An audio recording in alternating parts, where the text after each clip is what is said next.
Hello, मैं Indrajit Narayan Singh YouTube से MSc anthropology and LLB संविधान विशेषज्ञ।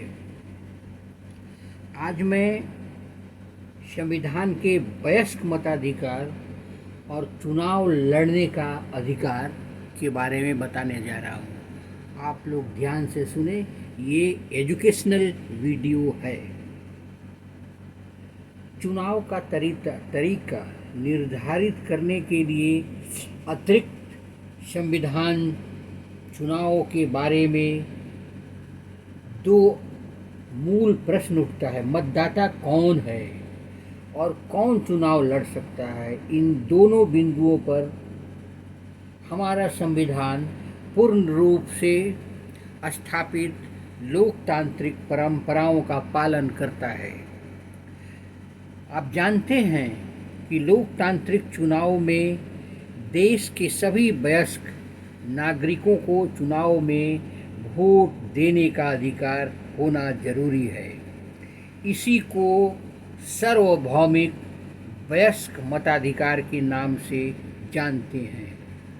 अनेक देशों में नागरिकों को इस अधिकार को प्राप्त करने के लिए अपने शासकों से बहुत लंबी लड़ाई करनी पड़ी। बहुत से देशों में तो महिलाओं को यह अधिकार काफ़ी देर से और बड़े संघर्ष के बाद मिला। भारतीय संविधान निर्माताओं ने एक महत्वपूर्ण निर्णय के द्वारा प्रत्येक वयस्क भारतीय नागरिक को वोट देने का अधिकार प्रदान किया। 1989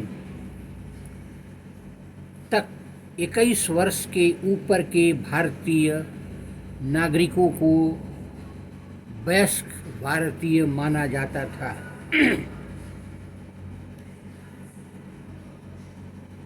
1989 में संविधान में एक संशोधन के द्वारा इसे घटाकर 18 वर्ष कर दिया गया। वयस्क मताधिकार सभी नागरिकों को अपने प्रतिनिधि को चयन प्रक्रिया में भाग लेने का अवसर प्रदान करता है और यह समानता और गैर भेदभाव के सिद्धांत के अनुरूप है, जिसका अध्ययन हमने अधिकारों वाले अध्याय में हमेशा करेंगे। अनेक लोग पहले और आज भी ऐसा मानते हैं कि बिना शैक्षिक योग्यता के सभी को वोट देने का अधिकार देना सही निर्णय नहीं था, लेकिन हमारे संविधान निर्माताओं को सभी नागरिकों को योग्यता और महत्व के समान रूप से विश्वास था कि वे समाज और देश और अपने निर्वाचन क्षेत्र के हित में निर्णय ले सकते हैं। जो वोट देने के अधिकार के बारे में सच है, वही चुनाव लड़ने के अधिकार के बारे में सच है।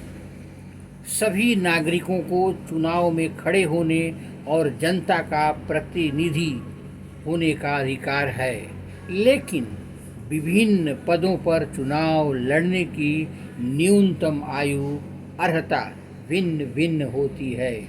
उदाहरण के लिए लोकसभा या विधानसभा चुनाव में खड़े होने के लिए उम्मीदवार को कम से कम 25 वर्ष का होना चाहिए। कुछ और भी प्रतिबंध हैं, जैसे एक कानूनी प्रतिबंध यह है कि यदि किसी व्यक्ति को किसी अपराध के लिए 2 या 2 से अधिक वर्षों के लिए जेल हुई हो तो वह चुनाव लड़ने के योग्य नहीं है। लेकिन चुनाव लड़ने के लिए आय, शिक्षा, वर्ग या लिंग के आधार पर कोई प्रतिबंध नहीं है। इस रूप में हमारी चुनाव व्यवस्था सभी नागरिकों के लिए खुली है। आप मेरे चैनल को लाइक करें, सब्सक्राइब करें, ताकि अगला संविधान के अन्य विधाओं के बारे में, अन्य विषयों के बारे में समझा सकूं, बता सकूं, क्योंकि ये वीडियो मेरा एजुकेशनल वीडियो है। भारत के हर नागरिकों का कर्तव्य है कि भारत के संविधान को जानें।